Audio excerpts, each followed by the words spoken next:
Hey, recently, Meg Ryan was in the media. A lot of debate about whether she had plastic surgery gone wrong, and I had some opinions and some insights, but I never really wanted to discuss it because that wasn't anything that she brought about. It was kind of a media frenzy, and she was caught in the middle of it. And even though she's a celebrity, I felt like her, privacy would had to, should be respected. But recently, Courtney Cox brought media attention upon herself by speaking out against fillers. This is Courtney. This is Courtney over the years, and I thought it would really be educational and informative to discuss, her status, her present status, and how she's evolved over the years, and how fillers can be done well and done not so well. Basically, what we have here is a case of too much filler, the wrong filler in the wrong places.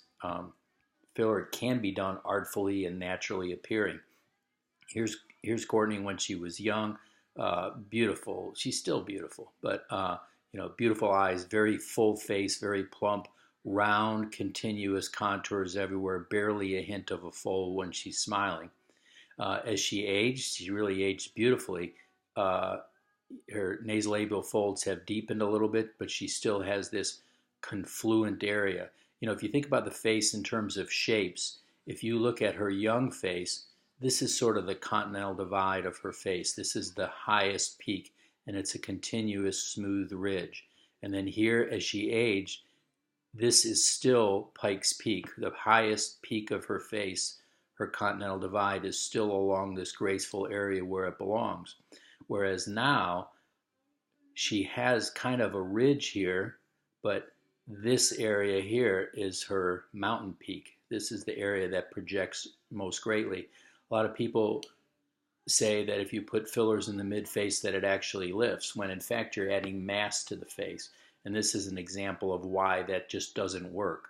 Um, you're not supposed to have a prominent ridge here. The most prominent ridge is supposed to be up here. And this area is arguably overfilled given how wide she is.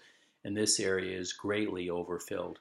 Another thing is that certain valleys are normal on the face. It's normal to have a little bit of a nasolabial fold, and it's normal to have a little bit of a tear trough here. Even when she was in her teens, she had a little bit of a trough. Here, that's largely obliterated by makeup and lighting, but that natural trough is a natural appearing, normal appearing uh, uh, valley on the face, when in fact a lot of people have this area overfilled. A lot of times, if you put certain hyaluronic acids in this area, it attracts water, and years after it's injected, it can continue to create fullness there. If you'll notice, a normal lip has a little ridge along the pink-white border, has a little tuft in the top lip and two tufts on the bottom, whereas a common blunder in fillers of lips is to try to fill this outer quadrant. And here, her outer quadrants are actually bigger than her central quadrant, both upper and lower. So she has too much filler out here on the side and perhaps not enough in the center. Somewhere along the line, she used to have this cute little pug nose. It was nicely refined, but what's happened is it's destabilized a little bit, and so she's developed some tip asymmetries and some tip drooping. That wouldn't be hard to correct.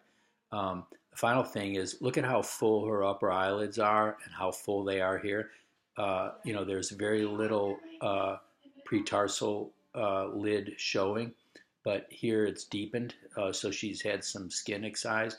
That area, as this intensifies, is actually called nursing home eyes. She's still a beautiful woman. She still has beautiful eyes, but this deepness here could be filled with her own fat. To have a neck like this after all these years, clearly she's had a neck lift, and that's a good thing. Her neck looks good, but if you're going to lift the neck, if you don't lift the cheek, you can have kind of this Barbara Walters smile. So basically, instead of having her cheeks lifted when she had her neck lifted, they basically overfilled her cheeks, and then when it didn't look good, they just continued to overfill. And so what she needs to have all this filler dissolved, and then hopefully she's got enough baby fat around, or some appropriate filler such as Sculptra could be placed in more into an anatomic or aesthetic area to restore this uh, natural naturally occurring continental divide or precipice. Her Botox is a good job. She's got these little horizontal lines here. You could get rid of those, but if you injected Botox up here, her brow would be heavy. And if her brow was any heavier, she's kind of a low brow individual. See, she never had brows that were on the ceiling. High arch brows can be pretty, low arch brows can be pretty.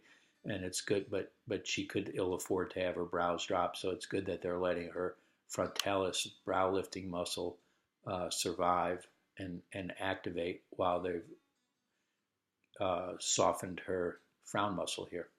So, it's not that fillers are bad necessarily, but just too much filler in the wrong, unartful place can detract from natural beauty.